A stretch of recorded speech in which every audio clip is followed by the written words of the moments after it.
Okay. Hi, everyone. Thanks so much for joining us tonight. So tonight, my team and I, the Mixmasters, are bringing you guys an Easter virtual cooking class. Even though I think most of us are in a bit of denial, Easter is only just over 3 weeks away now. So we thought we would, bring you a class with some fun little Easter recipes so you can start thinking about what you might make for Easter Day or for gifts, that kind of thing.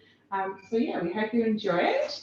So those of you who I haven't met before, my name is Erin O'Brien. I'm the Mix consultant and team leader based in Druin in Victoria, but I do a lot of my work virtually, which I love. I've got a team that's based, I think we're just all over Victoria at the moment, actually. We don't have any state consultants, but we can have, because we're a virtual team, so we can have consultants from all over Australia, which is amazing. And I'm the thermo-loving mum on Instagram and Facebook. So I'll get the girls to introduce themselves as they start cooking tonight, but I'm going to get us started. I've got a couple of fun recipes for you guys tonight, and I'm going to start with some little pastries, some choux pastries that they look like Easter eggs. So it's on Cookie-Doo, but I'm going to scroll down to my cook today, and it's called Easter cream pastries. And like normal, we can scroll down from here and check our recipe if we wanted to check out our hints and tips, which might be handy for this recipe. The tips just say you don't need to use a piping bag, which we'll see later. And then that you could serve it with some extra tinned apricots, which we'll obviously go into a bit later as well. All right, so I'm just going to hit start cooking. We're going to preheat the oven to 200. I'll just quickly pop that on actually.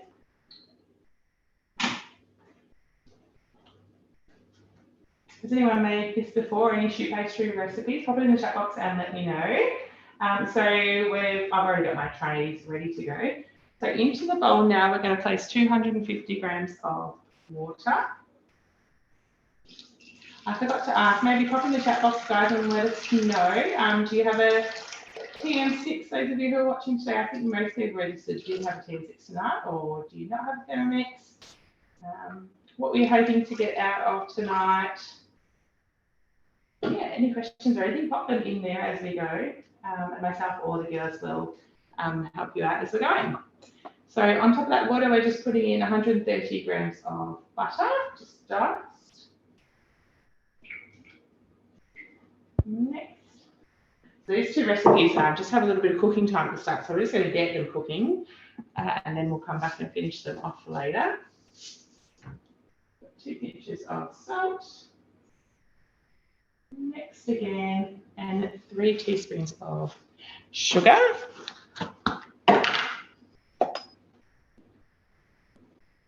Anyone made anything like this? Any profiteroles or anything?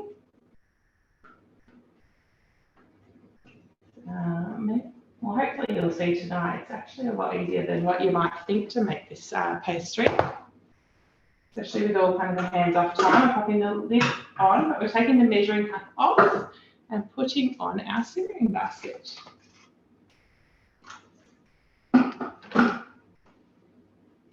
Next again, and now we've got it set for 5 minutes, 100 degrees, and we're turning the speed selector to 1. So it's going to melt down that butter, water and all of that. And then I'm going to start with my second Thermomix. I'm very lucky to, as a consultant, I originally joined the team to earn a TM6. I had a TM5 before this one and decided I wanted to upgrade. I needed the newer model. So I joined to earn and suck it in and stuck around because I loved it. And I've been lucky enough to earn a second Thermomix since then. So I have got 2 in my kitchen. So going into my week again. And this time I'm going to make some honeycomb. Who's made honeycomb before? Let me know. So those of you who have a TM6 or those of you who don't, you might have noticed now that one of our recent-ish Cookie-Doo updates allows us to scale recipes. So, some recipes you can halve, you can double, depending on what the recipe is, obviously. And our honeycomb recipe also actually gives us the option to halve it now, which is amazing. It's delicious. but it's a lot to eat. If you don't want it all, you can halve it. So that's what I've done tonight because I've already made a pre-batch. I didn't need honeycomb coming out my ears because I would just eat it all myself. So I've selected the the half serve, I think it's 10 pieces recipe. So that honeycomb uses a sugar stages function of our mode of our TN6. So this is one of the TN6 exclusive modes that goes to that higher temperature. So in our TN31, our maximum temperature is 100 degrees. In our TN5, it's 120, and in our TN6, it's 160. So it does allow us to do quite a bit more, like making things like honeycomb, like sugar lollies, that kind of different things, which is really cool, toffee, all kinds of things really. But it's just explaining to us on this screen that we do have to make sure for our sugar stages recipes to work properly, that we do follow all the instructions, and it's not the sugar stages are not the recipes that we can tweak. You know, we often say guided cooking is just a guide, but we just don't for that for sugar stages. If you want it to work, stick to the recipe. So next, just greasing and lining a tray or tin to pop it in afterwards, which I've already done, and getting half a tablespoon of bicarb soda ready to go. So you'll see at the end of this cooking time that it's really important with honeycomb to work really quickly when it's the syrup's done. So having that bicarb ready to go is the key. So into our bowl, we're going to place 150 grams of sugar.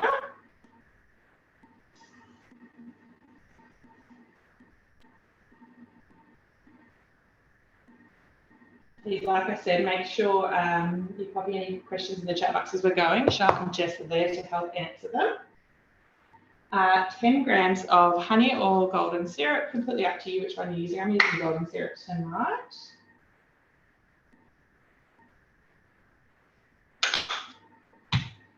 Next, 40 grams of water.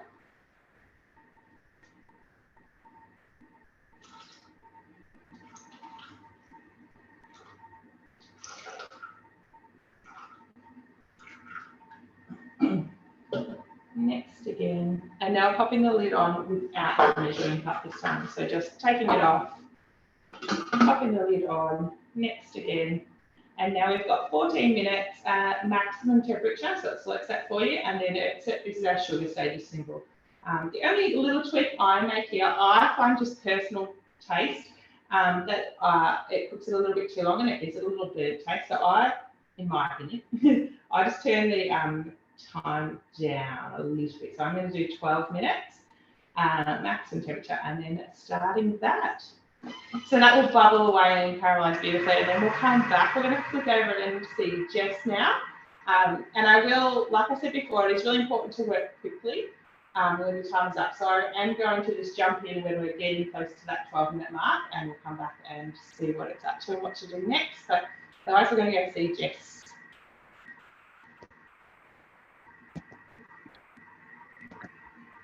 Hey everyone, so as Erin said, I'm Jess. I'm actually based in Conaiva, so a long way from East Gippsland, but that doesn't matter. As she said, we're a virtual team and we all work well together. Today I am going to make the hot cross bun loaf. So a little bit different to the normal hot cross buns at Easter time. We're going to make it into actual bread loaf, because I find with my family, we love to toast them. And it's so tricky getting them into a toaster when you've got to cut them up and that sort of thing. So I found this recipe and it works really well. So I've just gone into my week and I've got the recipe in there ready to go. So yeah, it's just called the hot cross bun loaf. So I'll click on start cooking. And we're going to put in half an orange zest only. So I've just peeled, got some orange peel there, pop that in. And 100 grams of baker's flour.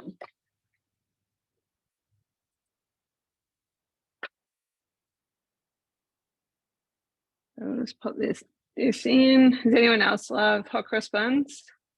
It's definitely my favorite thing about Easter, I can tell you that. I prefer these over chocolate.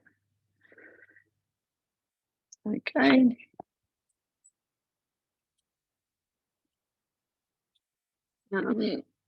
Put the lid on, and now we're just going to blitz that up. So it's just going to go 10 seconds on speed 9 and probably I'll lose sound for it.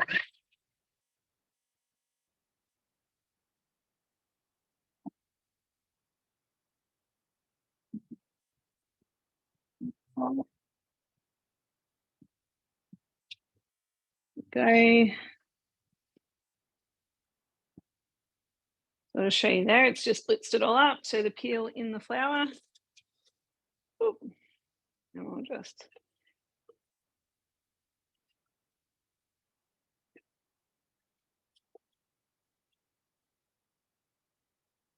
as you'll notice tonight, I'm a really messy cook, but it's fine when I'm in my own kitchen.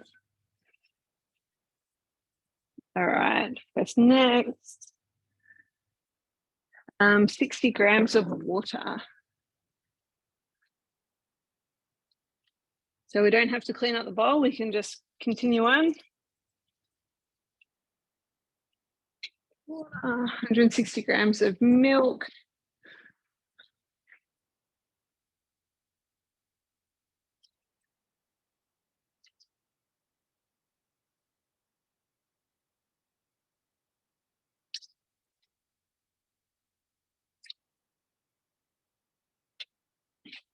And 10 grams of the dried yeast.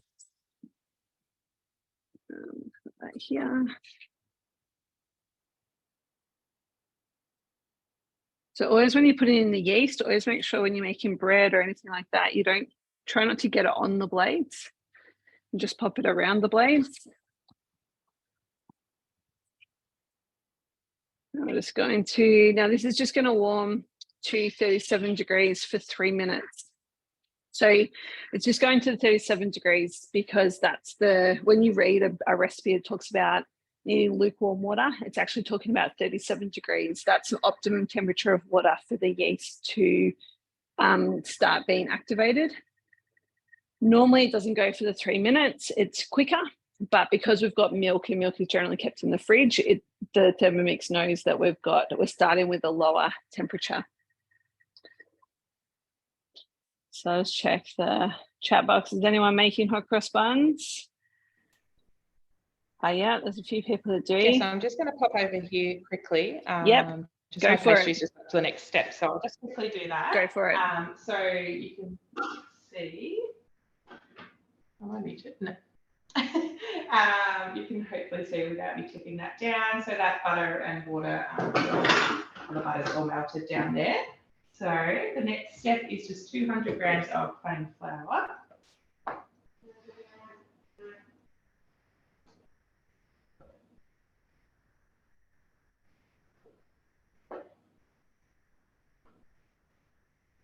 And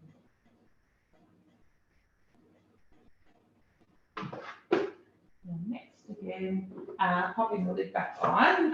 This time we've done measuring cup back in. Not too far. So now we've just got 20 seconds on speed 4.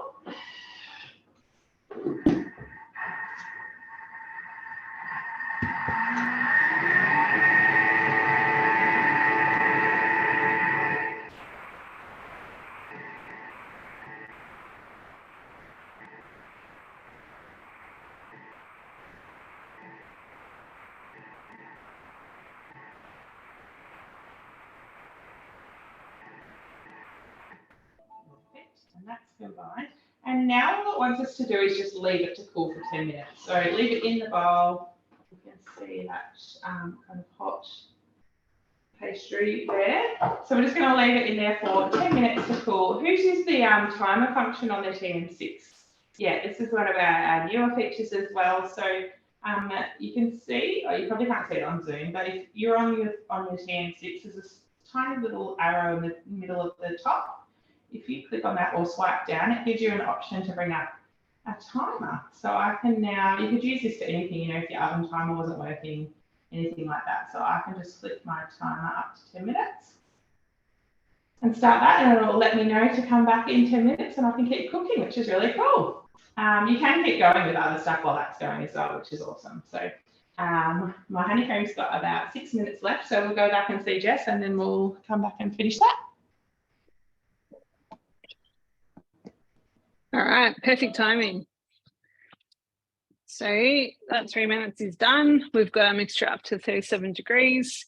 We'll go on. So we add the reserved flour with the orange peel in it. Pop that back in. If you don't want to put the peel or anything like that in it, you can skip that step. I didn't have oranges the first time I made this, so I just skipped that step. And when I got to this next one, where it says add 400 grams of baker's flour, I just added the 500 then. But it'll just add a little bit more flavour to it. So now we'll put in the other 400 grams.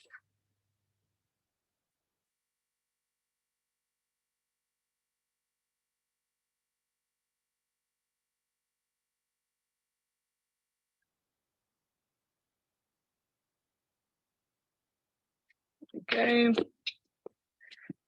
Half a teaspoon of salt. That's about enough. 80 grams of butter.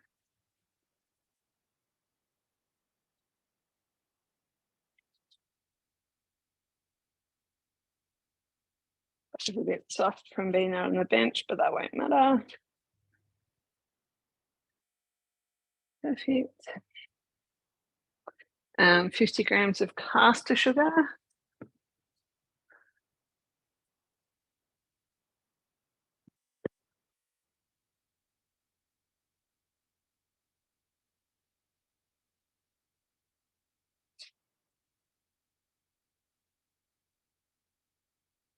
There we go. 25 grams of brown sugar.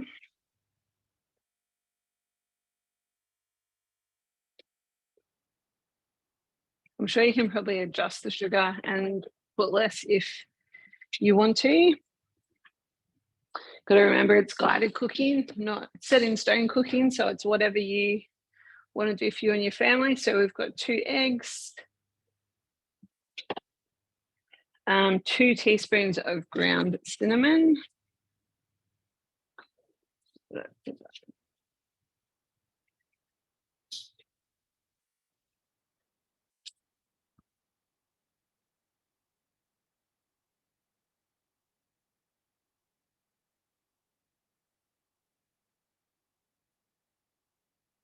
Um, 1.5 teaspoons of ground nutmeg.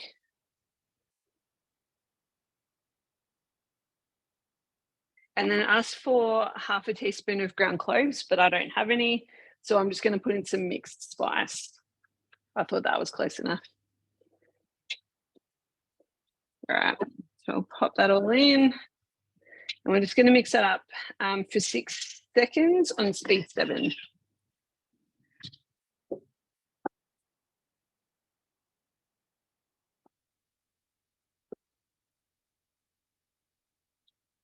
All right. You can see there, it's become like a nice sticky dough. Sort of scrape down the sides, push it all back in towards the blades again. It doesn't matter that it hasn't mixed up that well at the moment because it's still going to do the dough mode and knead it all together. So we'll do 100 grams of sultanas.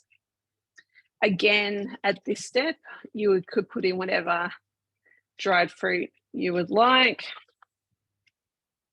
And it's got 70 grams of currant. And of course, I don't have those. So I'm going to put in some cranberries. I found that they gave it a bit more of a sweetness as well.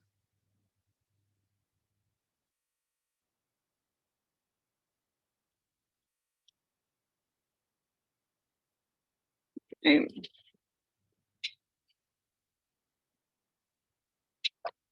Pop the lid back on, and now we're just going to do the dough mode for 2 minutes.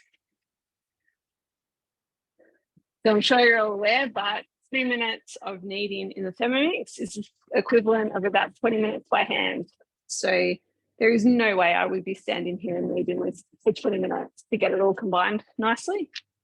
I don't have the patience for that all the time.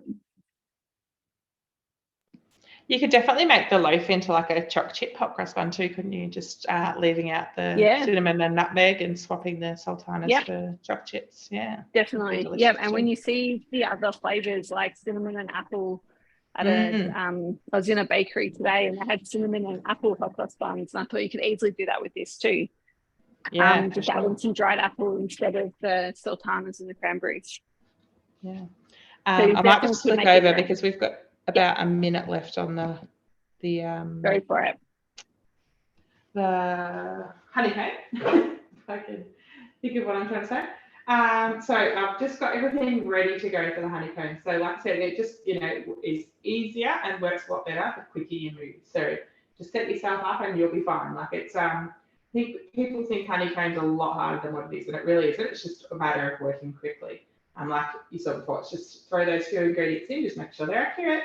Have your dish ready to go, lined with baking paper, a good spatula ready to go, and then because I'm half the recipe, it's a half a tablespoon of bicarb, but if you were doing the full recipe, it would be a tablespoon, obviously. So making sure that is all ready to go. So I've got about 30 seconds and it's just all bubbled up beautifully in there. So have you guys made honeycomb? I haven't, I've only seen Jess and Charlotte saying they've made it. Anybody else, or have you been scared to give it a go, or just not, hasn't been something you've had a go at? We're going to make this honeycomb into honeycomb Easter eggs at the end of this. So I just thought that would be something a bit different and a bit fun, a nice little Easter gift perhaps. So yeah, that's what we're doing with this lot tonight. So you can quickly see that. And I'm just going to make sure you don't get on the blades, because otherwise you're going to have a harder time trying to mix it all up. And there you go, for that. So just pouring it straight in there. And I just find, if possible, try and avoid putting it on top of stuff you've already put in, because otherwise it sinks it. If you want it to stay nice and high and kind of airy, that's just my little tip, is to try and avoid putting it on top of it, because otherwise it just sinks down.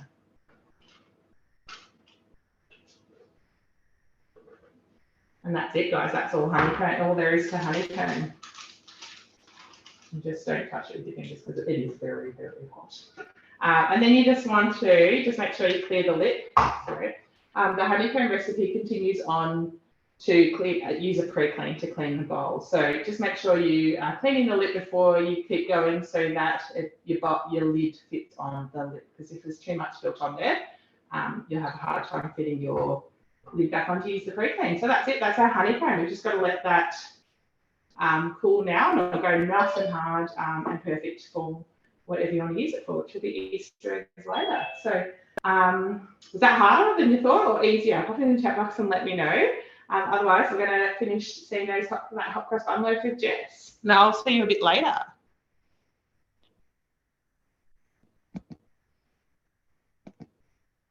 All right. So the kneading is finished, and there's our dough. So the next step, it says to put it on our silicone bread mat. So I've just got mine out here on the bench.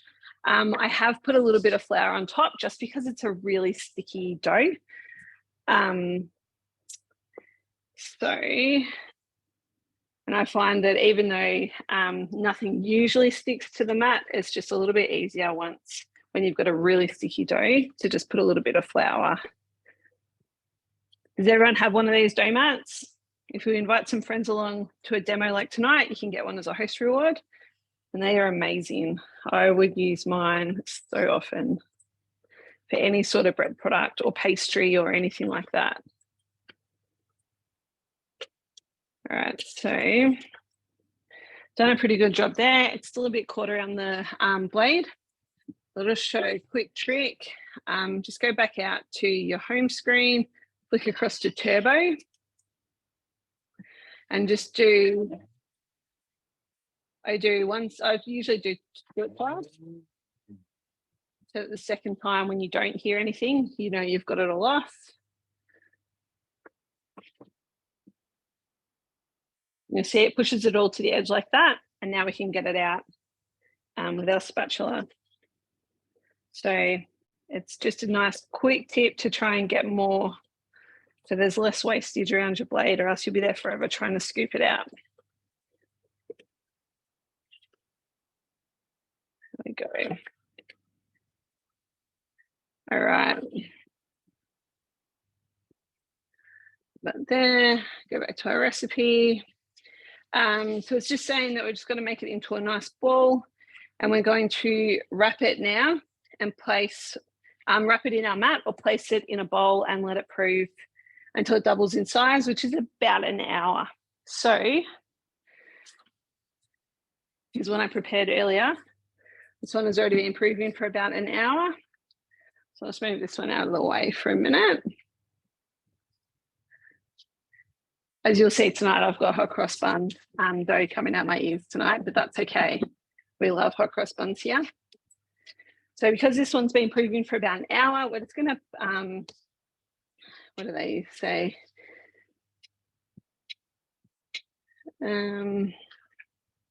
Yep, so we're just going to punch it down like to get all the air out.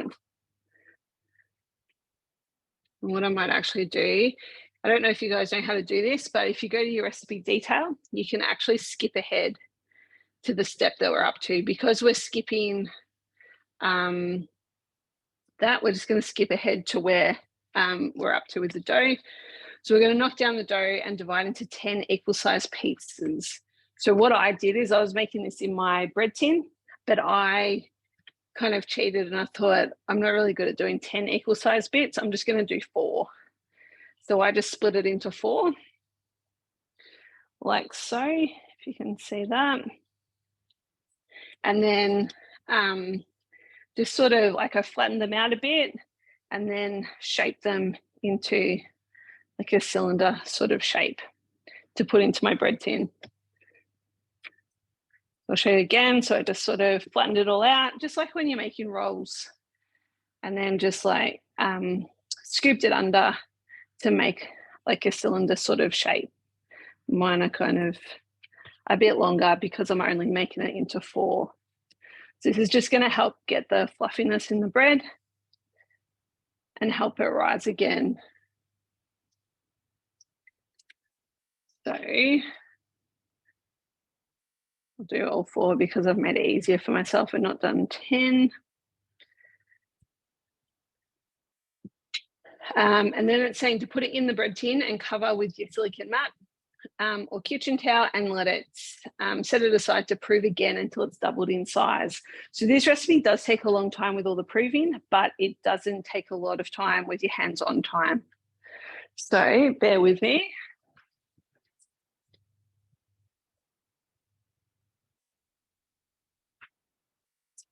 Here's another one I prepared earlier.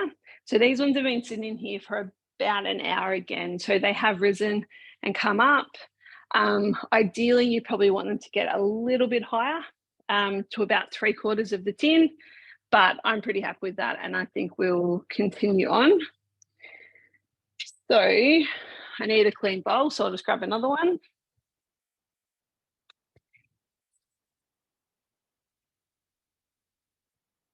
There we go, just another second bowl.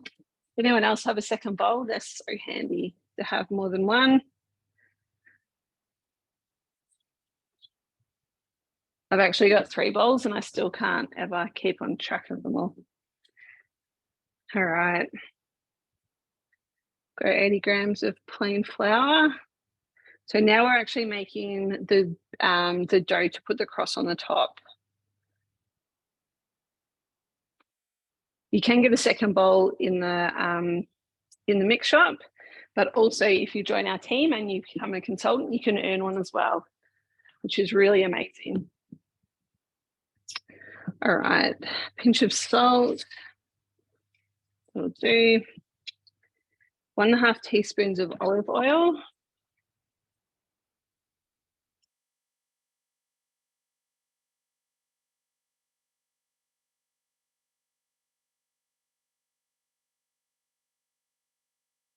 Go. And 60 grams of water.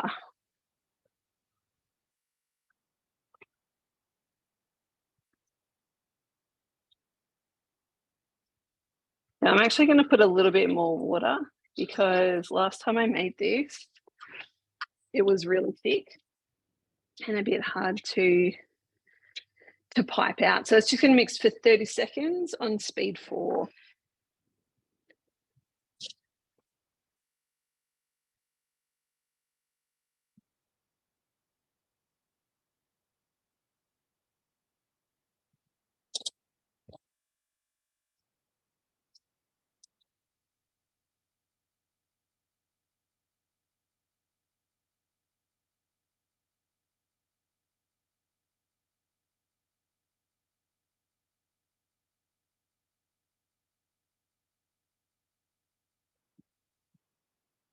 All right, so now it's starting to transfer into a piping bag. So I've just got the disposable piping bags from the mix shop, but you could use a Ziploc bag if you don't have any piping bags.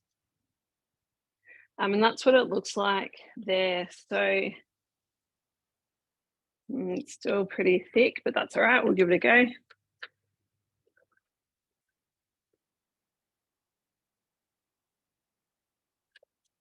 I always find too, putting my piping bag over a glass helps to fill it a bit more.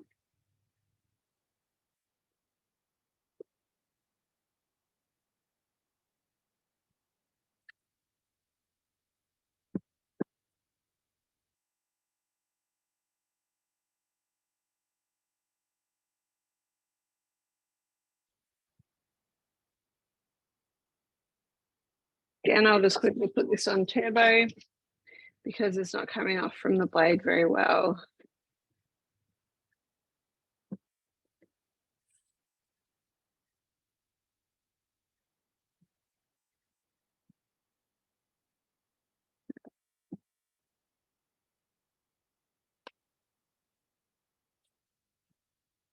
You can see there it flicked up to the sides again, and just allows you to easily scoop it out. All right.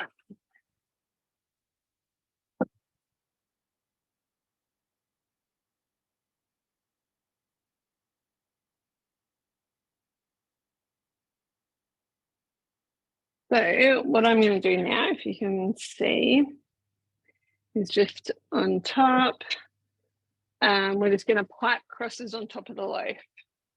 So you can do this however you like. I just did one right to the end there.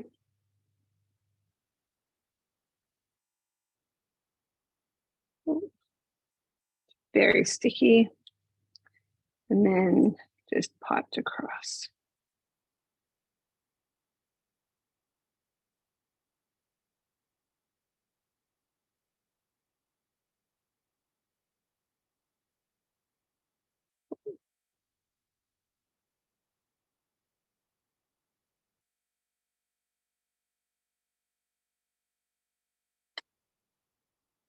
It's going to look very rustic and homemade, but that's what we want because that's what it is. So then we've just got it there like that, and it's time to bake it in the oven now. So we'll pop it in the oven, which I've already got preheated, and I'll show you again closer to the end.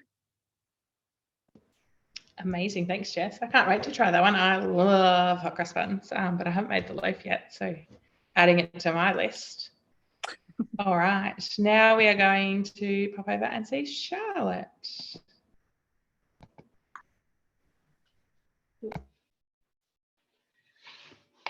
Move that up a bit. Hi guys. So I'm Charlotte. I'm based in Gippsland, Warragul, so right near Erin. And I am Home Baker Mum on Instagram and Facebook. I'm going to make a couple of things tonight. I'm going to do some crackers, and then I'm going to do like a cheese dip, with carrot. So Easter theme. I'll move this a little bit closer so you can see the screen. I might lose my head. All right, I'm going to start with the crackers. Can you see that all right? Perfect, thank you. This is a cookie dough recipe, and I've saved it to my week. So this one's called Seriously Seedy Crackers. And just like all the recipes on cookie dough, you can scroll down, check all your prep time, how many, like the serving size, how difficult it is, all your ingredients, nutrition panel, and then I always read the hints and tips as well before I start, because I've been caught out a few times. So I'll just get straight into making it. So just preheat the oven to 170, so I've done that. And line 2 baking trays of baking paper. I've just got these Big Shop ones with the liners already in them. That's nice and easy. And all right, so it says place 250 grams of bread flour in. So I'll just make sure I tear that one.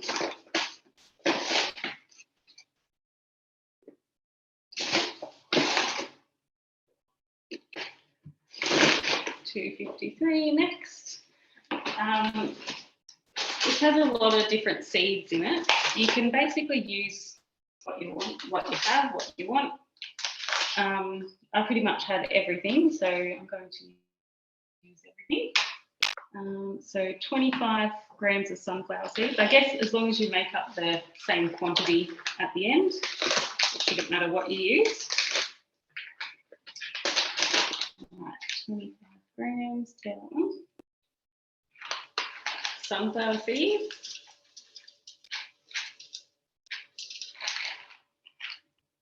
And pumpkin seeds, 25 grams as well.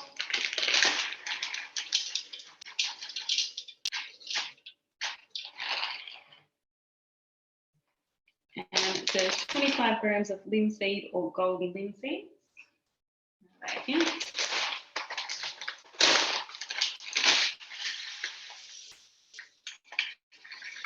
Has anyone made crackers before? Any crackers? Or are you buying crackers? What crackers are you buying? 15 grams of sesame seeds.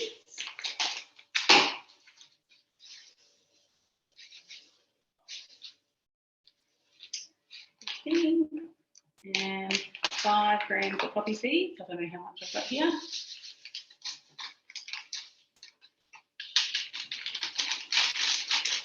Yeah, okay. And in the recipe detail, the hints and tips at the bottom, it says you can add a bit of Parmesan cheese if you want. So I'm going to do that as well, but you don't have to do that, just for a little bit extra flavour. And I have got just a pre-shredded one, but before you start, you can definitely grate the Parmesan in. Grate the Parmesan in the bowl. I'm going to put about 30 grams in, I think. Okay. And now it's saying 50 grams of oil. So I think I'm just basically putting everything in and then we're going to knead it together. 50 grams of olive oil. A bit more. 100 grams of water.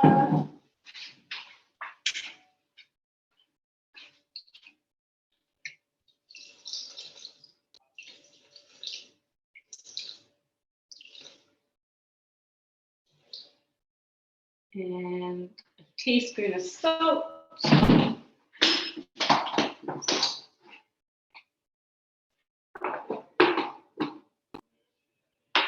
then I'll put the lid on. And that's just going to mix for 15 seconds on speed 3.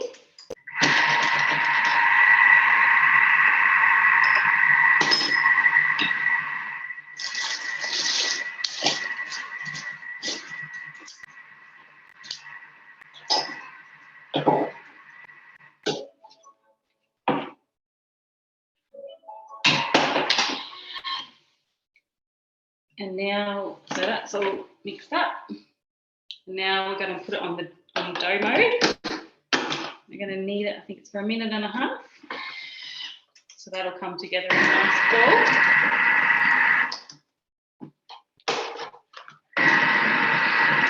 Is anyone making their own crackers? It doesn't look like it, Charlotte. Our chat box is a bit quiet, so I don't think anyone's made.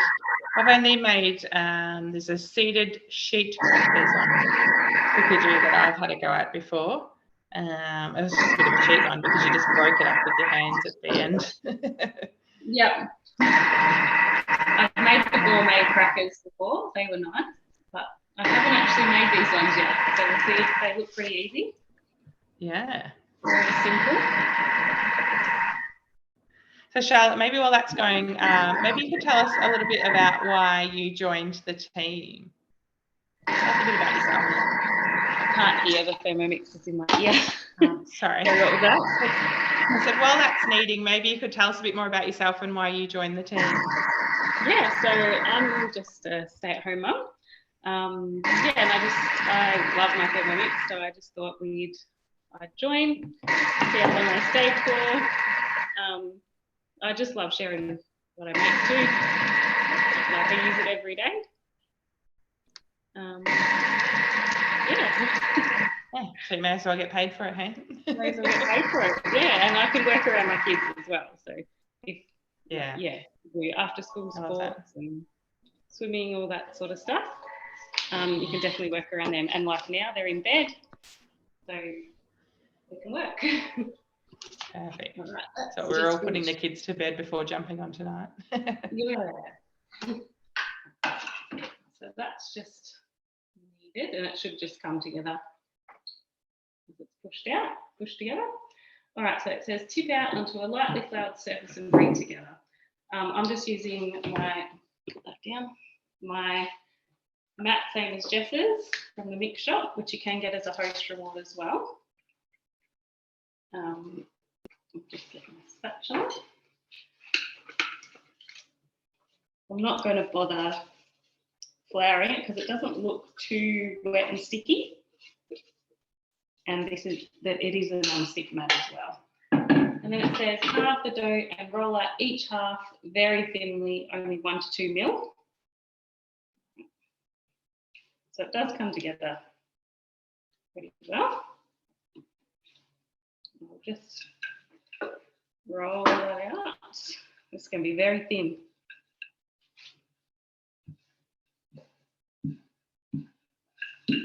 Looks delicious with all the seeds in it.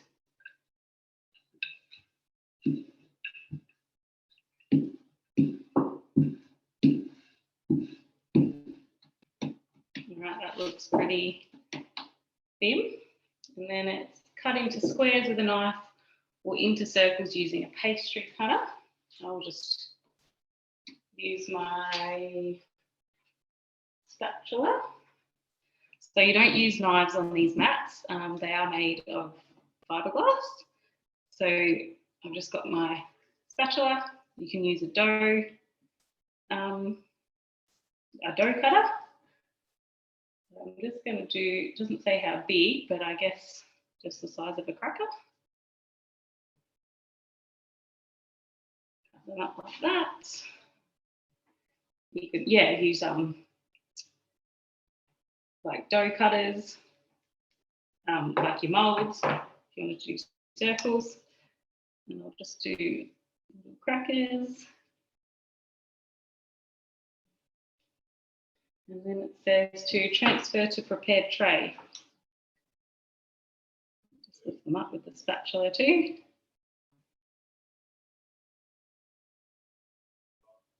So that's one of them. So it is very like a flexible dough. Hopefully I haven't done them too thick. I tend to do that.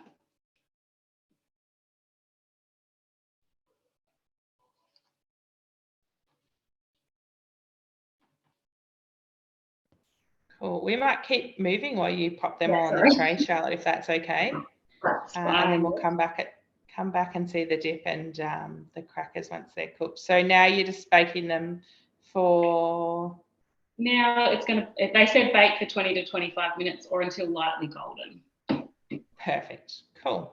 Thank you. Thanks for showing us. I noticed just put in the chat box that the cracker rollers in the Mix shop are awesome too, and I agree. They're even a quicker and easier way to do something like that. You then just roll the roller over the dough, which is awesome, and then it cuts off for you to cute little crackers. All right, so now I'm going to get a couple of things going at once, we are running slightly behind on our time, just to try and pick time up. But so next I am going to start by making melting some chocolate, or tempering some chocolate for some Easter eggs. So there is just an Easter eggs recipe on Cookie-Doo. This recipe itself, then at the end you put some lollies in the Easter eggs and put them together, the two halves.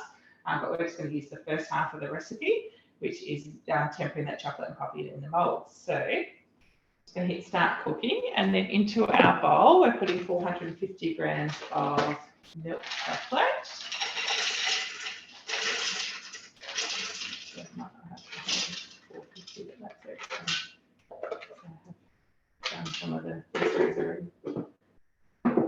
So I've just got 335. That's more than fine. It doesn't matter.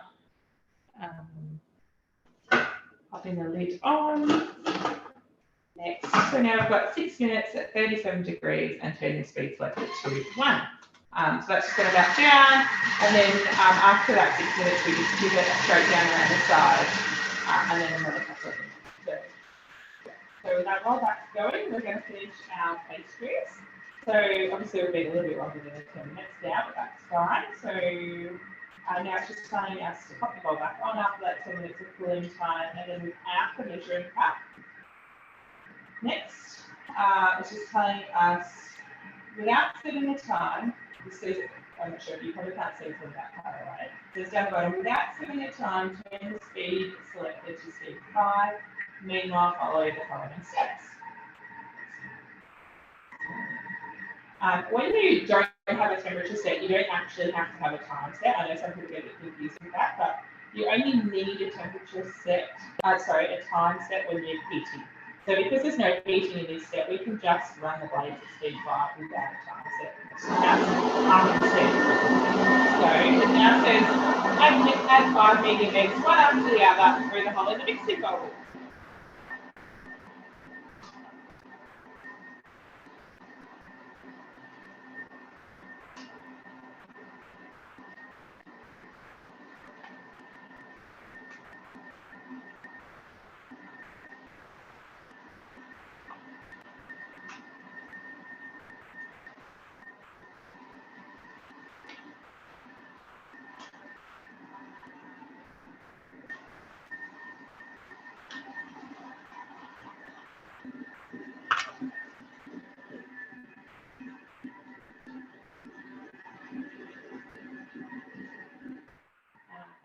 Pressing the speed button to start it. Because that's all in now. Still egg on. I don't know if you saw that egg drip down.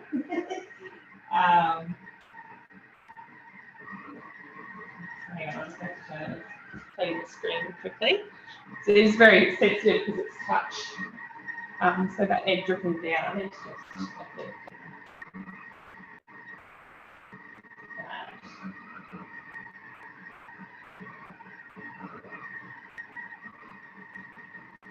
so now we've just got it set. So after setting, popping those 5 eggs in, now we've just got 30 seconds and speed 5 just to finish combining those.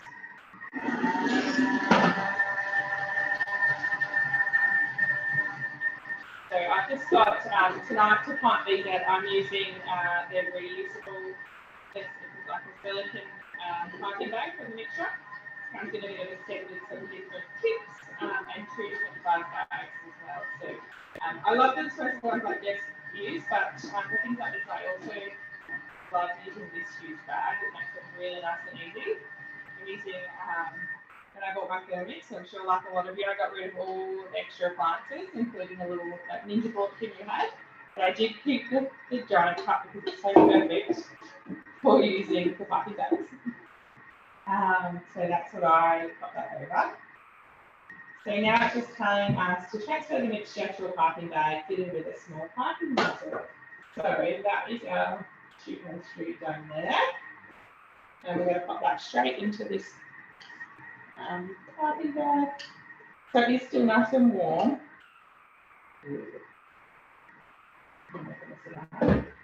I'm actually only going to do some bit because you don't want to just see the pipe all right now. I should have folded that down further. Now I'll just push that mixture down.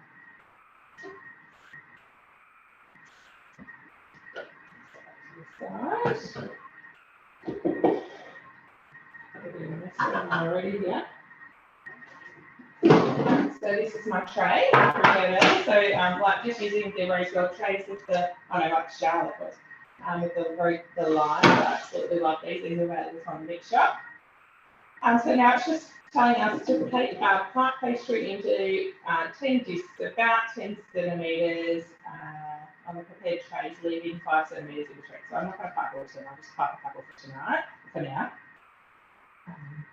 You guys can see.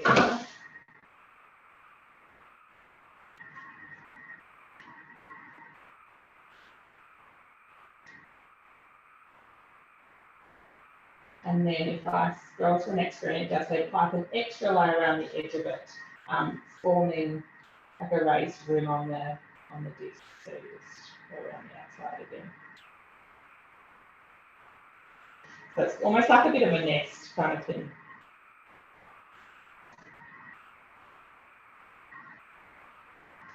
So you can pretty much use whatever piping nozzle you want, obviously, for this.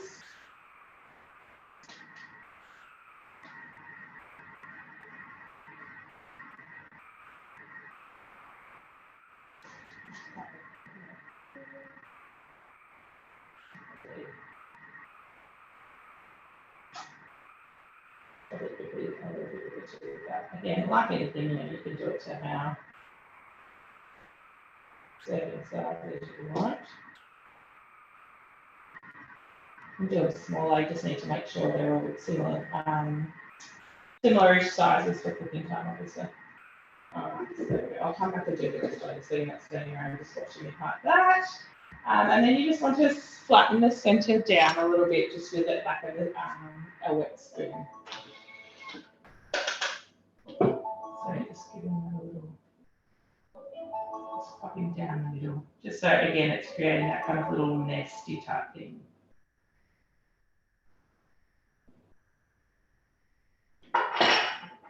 And I'm going to bake that for about 15 minutes until golden. So I'll just pop that in the oven.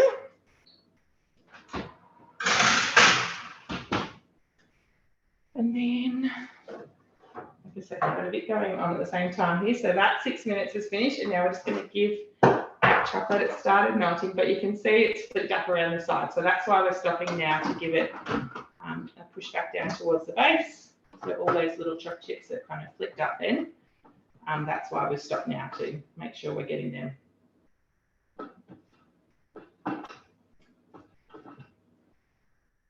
Next again, popping the lid back on. Next again, now I've got 2 minutes, 37, speed 1. So, knowing that, I'm just going to swap bowls again. So like Jess said, I've got 2 thermomixes and 4 bowls, which I absolutely love. I have them all on constant rotation, I think.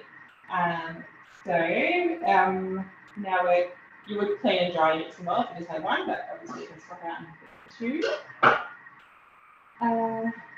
Just the rest of the baking time. Now we're going to pop in our butterfly. So this, now we're just doing like a bit of a cream kind of filling to pop in the pastries when they're done. So popping the butterflies in. Just have to get my cream out of the fridge quickly.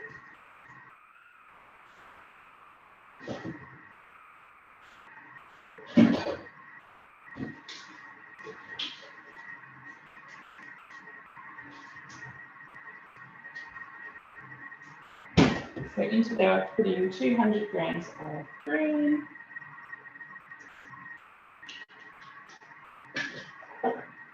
Next, popping the lid on. And now again, without setting a time, we're turning speed selector to 3. And we're just going to keep an eye and listen to it to see how that cream's beating. So you just want nicely whipped cream without anything butter. And obviously that can just be really dependent on your cream. So if it's close to its expiry date, it'll be up really quickly.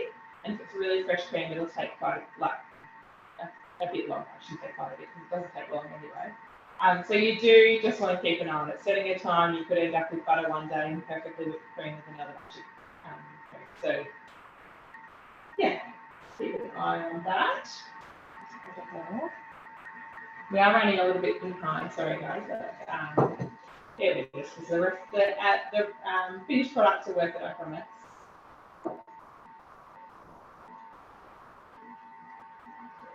So while that's going, we're just going to give that chocolate another scrape down. You'll see that's a bit better that time.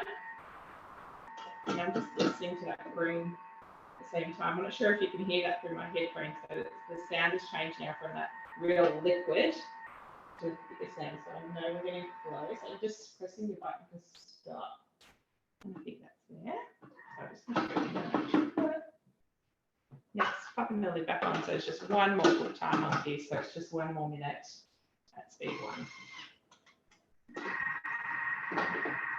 And that's that perfectly whipped cream. So that was just over a minute on that. But like I said, that's still got a, well, that's fresh cream actually. That doesn't expire till April. So if it was closer to its expiry, it would have taken far less time than that. Taking our whisk out.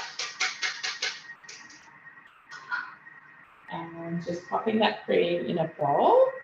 Now, when I ran ahead on this recipe, you do add the next lot of ingredients into this bowl with the cream. So just make sure you've got a big enough bowl that you allow for it. I've really got a small bowl out.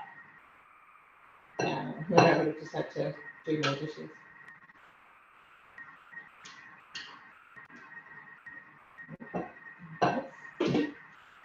Next, and then we're going to put in 200 grams of sour cream.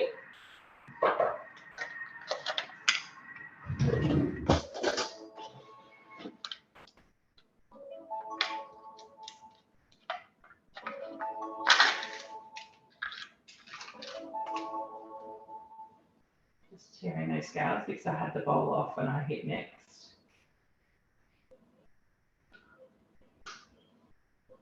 So if there's anybody on tonight that has a TM31 that's considering upgrading, our scales on our TM6 are accurate to 1 gram, opposed to, I think it's 10 on the 31 or 5 on the TM5 as well. So they are quite a bit more accurate, which is great for making kind of more fiddly things like this. 20 grams of sugar.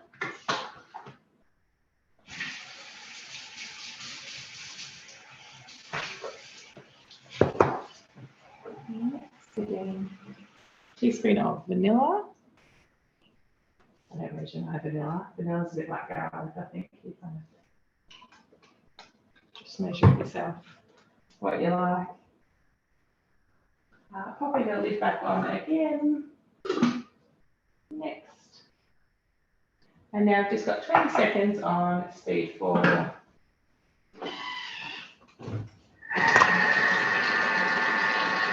Alright, so our chocolate is beautifully melted there too. I'm just going to quickly grab my mould. So I bought this Easter egg mould just from our local cake shop. If you're local to Druin, it's called, I think, Eggcellent Cake Co. No, it's, yeah, I've forgotten. Anyway, I got it from the local cake shop. You can get it online, or I'm sure you've all got shops. Similar line to a smallish one, you could use a big one as well, obviously, completely up to you. And then you just want to add a little bit of chocolate to each mould. And then you've got a couple of options. Technically, you should just swirl it around to coat the egg. I'm absolutely not the most patient person. So I was just pushing mine out with a spoon. It's just not going to be as even and perfect if you swirl it, that's all. But it still works perfectly fine. I'll show you my pre-made ones in a minute. And then after you've done that, you want to turn it upside. So grab some baking paper and then turn it upside down on the baking paper to let the extra chocolate drip out. So this just is a little bit, not hands-on time consuming, but you want to allow time to do it. So tip it upside down, let the extra chocolate drip out, and then you want to wait till that's set. So you can either pop it in the fridge or just give it time on the bench. You just want a really thin layer of chocolate in there. So yeah, turn that upside down, pop it in the fridge or on the bench to let it set. And then you do an extra layer as well, just to make it that little bit thicker, that it's not going to just crumble as soon as you try and take it out of the mould. So let's pop that one to the side. And I'm just going to quickly grab my eggs. Pre-made. So you can do as many layers as you want to make it as thick or thin as you want, obviously. We'll come back to that recipe. So these are my little eggs that I did earlier. So you can see how they're, so that's exactly what I did. So just 2 layers on them. see, they're not as pretty on the inside as if I rolled it around, because I'm not super patient. But they're beautiful and smooth on the outside, which we're going to fill it, so it really doesn't matter how it looks on the inside anyway. So yeah, I did 2 layers, popped it in the fridge, and then when I knew they were set, I just popped them straight out of the silicone molds. I think, like anything, polysilicon is what's going to make it nice and easy for you there. So then what I'm going to do with this recipe is I've got some honeycomb. The one I made tonight's still going to be a bit warm to make this work. So I made an extra batch of honeycomb early on today and just kind of crumbled it up a little bit, broke it up a bit. And now I'm going to put the rest of our chocolate. So this will kind of end up a bit like, you can get like the fancy kind of Darryl Lee chocolate eggs that have got half eggs with fillings in them. I plan on making some Rocky Road ones for Easter as well. I think that would be amazing.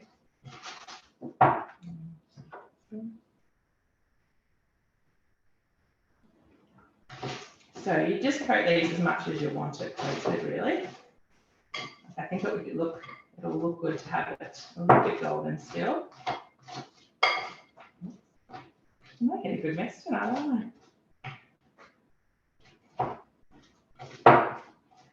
All right, and then all we're going to do is grab a little spoonful and pop it in our eggs.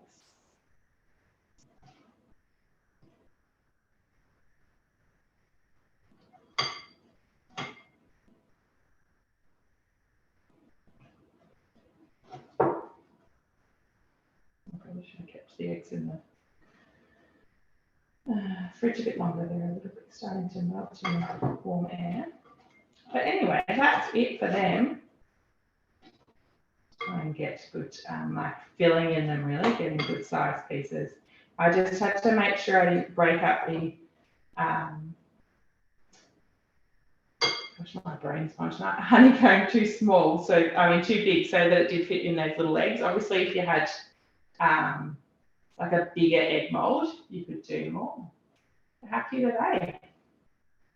All right, I'm just going to pop them to the side. And then we might just flick over to Charlotte to see her dip quickly. Bear with us. I reckon we've probably got maybe another 10 minutes, guys, if you don't mind hanging around. We'll do Charlotte's dip, and then my cashews will be good to go as well. So actually, I'll just show you quickly. The next step of this is just to put that sour cream mixture in with our cream and fold it together. So I'll do that off camera, and then Charlotte can do a dip quickly. It's a very quick and easy dip. All right, yeah, quick and easy dip. No cooking, just all mix it together. So this is another cookie dough one. It's called Easter Carrot Cheese Dip. And again, all the details down there, and I'm just going to get straight into it and start cooking. Now this says 200 grams of red, I don't even know how to say it, Leicester cheese. I don't know what that is, so a quick Google and it just said cheddar is fine. So I have a lot of grated cheese. We did the Thorpedale Potato Festival on the weekend for the school, and we had a lot of cheese left over. I think we overestimated. So I'm just going to use that, and I'm not going to grate it, but I'm just going to chop it up a bit finer. And I am going to halve this recipe as well. I'm just going to do it in my head as I'm going, but you can scale the recipe at the start as well if you want to do it that way. So I've got 100 grams of cheese, and I'm just going to chop that up a bit finer.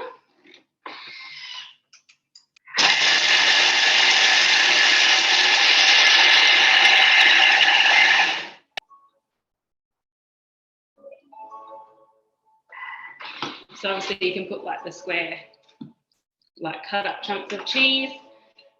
That's chopped finer. Yeah, you can put the square chunks of cheese and grate that up. And then transfer to a bowl and set aside. And then 1 carrot. I'm going to keep it at 1 carrot because it's nice and easy. I've just pre-cut that. And it says 2 spring onions cut into pieces. I didn't have any spring onions, so I'm just going to skip that step. And chop them for 5 seconds.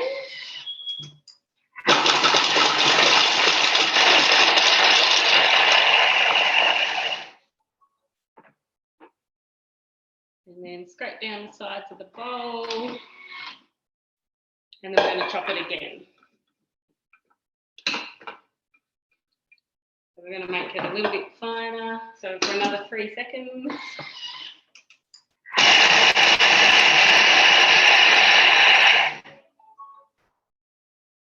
And scrape down the sides.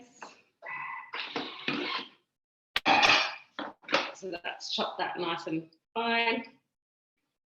So scrape down the sides again.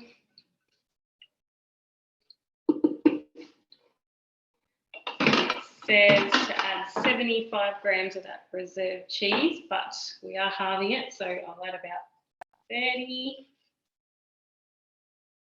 You've got to remember you've got to halve it. And it says add 500 grams of cream cheese. I'm only going to do 250 grams. So that's one of them blocks. 2 teaspoons of Dijon mustard, so 1 teaspoon.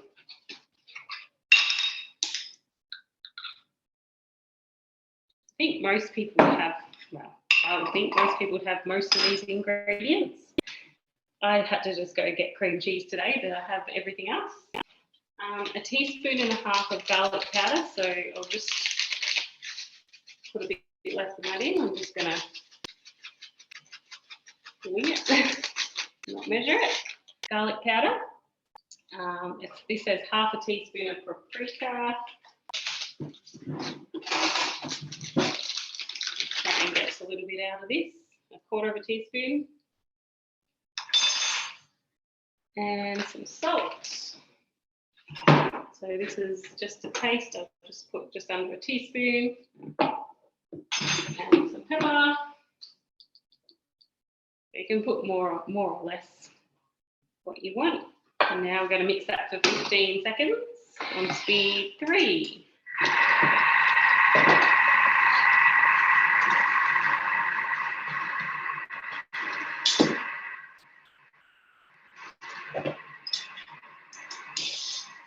Has anyone made any dips themselves?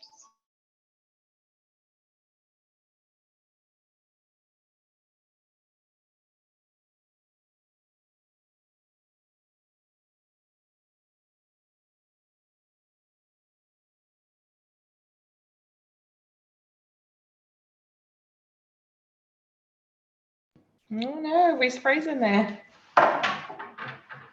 Let's see, I'll come back over and finish mine while hopefully we get Charlotte back there.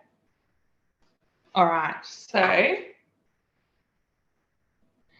two pastries are all finished in the oven. And then so I just folded that sour cream mixture in with the fresh cream, and it just says to spread the cream mixture on the centre of each cooled pastry. I've just popped it in the punch bag because I just feel like that would make it even easier for me. So you're just going to fill those little nests with some of that cream.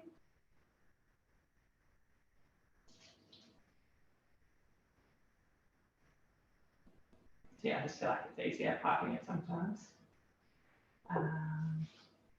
And then this recipe actually uses little tinned apricots as a little eggy looking thing in the middle. I'm going to use tonight because I've got some beautiful fresh peaches. Some of them, so it's still going to, I could make them a bit smaller. Hang on. Still going to have that little eggy look on it. I'm just going to cut them up a tiny bit more. Still look a little bit like a yolk, so that's why we could have made my pastries a bit bigger. And we'll put those little yolks on the top there. And there are little Easter, what do we call it? Easter cream pastries from Cookadoo. Very cute.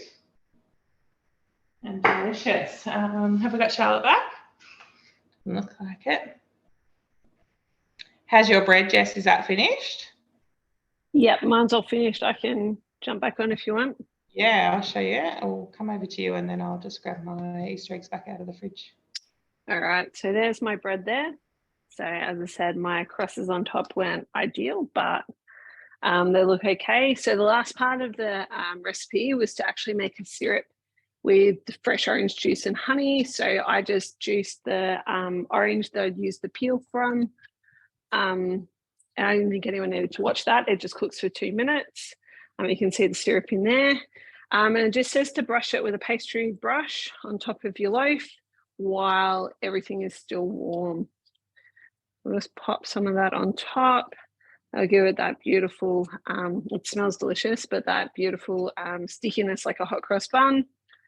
And that is your loaf done. So really easy, less hands-on time than actually rolling out all the hot cross buns, and much easier to just cut up and eat them too. So yeah, let me know if you're going to make this one. It's delicious. If anyone's local to me and wants to try some, I've now got 3 on the go, so we will eat them. It'll be fun. But yeah, I have no doubt. There it is. That's delicious. I definitely need to give that a go, that's for sure. Nice and easy one. I think we've lost Charlotte, guys. I'm so sorry. Her little dip turns into a beautiful little carrot. Looks like a carrot. You know, you make the actual dip itself, and then spoon it onto your tray and shape it into a carrot. Cover it in that red Leicester cheese so it looks a bit like an orangey kind of colour. Stick some parsley on the top and it's just beautiful. It's so cute and I think it's perfect for Easter. Perfect to go with those crackers too. So yeah, sorry about that. I think we'll see, she might pop back on. But yeah, otherwise make sure you follow us all on Instagram and Facebook if you haven't already. Charlotte is the home baker mum. Jess is Thermo Life on the farm and I'm Thermo Loving Mum. Because we'll share lots of photos and Charlotte will obviously finish her dish and we'll share that photo too. But here are those little Easter eggs. So hopefully you can see them okay. So the actual egg itself and then that chocolate coated honeycomb inside. What do you think? That looks pretty good. I've just popped them in that little dish because it's warm in here and I'm melting the chocolate as I'm doing it. But so that's it from me. That's our little Easter egg pastries and honeycomb chocolate eggs. Yeah, just hot cross bun loaf and nearly finished that Easter dip with those beautiful seeded crackers. But yes, please jump on our Instagram and Facebook afterwards or tomorrow and check out the finished product of that. Thank you so much for joining us tonight. I really do appreciate you guys jumping on. Big thank you to Jess and Charlotte for cooking with me tonight. We love teaching you guys a bit more about how you can use your Thermomix. That's Charlotte jumping back on. Yeah, we really do love teaching you guys a bit more about how you can use Thermomix and get the most out of it. So if you have any ideas of cooking classes you would like to see in the future, please don't hesitate to let us know. Either reach out to one of us. Yeah, we'd love to obviously bring you things that you want to see. So yeah, send us a message or anything at all if there's something you would like to learn more about. Yeah. Are you there, Charlotte? Did we get you back? We'll just quickly go back to Charlotte if anyone that wants to stick around, and she will show us that final bit of the dip. Oh, look. Sorry, I don't know what quickly done. Lost connection, I think. That's okay. Oh, look. So you just put it in the shape of a carrot, just the cream cheese. You can get some fresh parsley. I just grated a bit more carrot and popped it on the top just for that carrot look. And I did grab my crackers out the oven. They're still a bit hot. That's them there. So you can dip in. Something on the Easter table. I really do love that dip. I love something a little bit different. I think, you know, we always do chocolate and hot cross buns at Easter, but I love that for something different. I think the kids would all love it too, wouldn't they? Yeah, something savoury and yeah, something different. Great. Thanks so much for showing us, and thanks for showing us the crackers too. They look awesome. Thank you. Okay, so yeah, thank you everybody for jumping on. Sorry we went a little bit over time. But yeah, if you've got any questions, please reach out to any of us. Yeah, that's about all. Thank you so much. If anybody is interested in learning a bit more about joining our team, if you want to stay on now, I know it's getting late, I'm happy to run through a quick little slideshow with you to let you know a bit more about it. Otherwise, we can organise to do it tomorrow or any other day. I'm really easy and laid back about it. So if you want more information, stay on, or we can organise to chat another time. Happy to do any of that because we would certainly love you on our amazing team. So yeah, stay on if you'd like. Otherwise, we will talk to you all soon. Thanks so much, guys. Bye.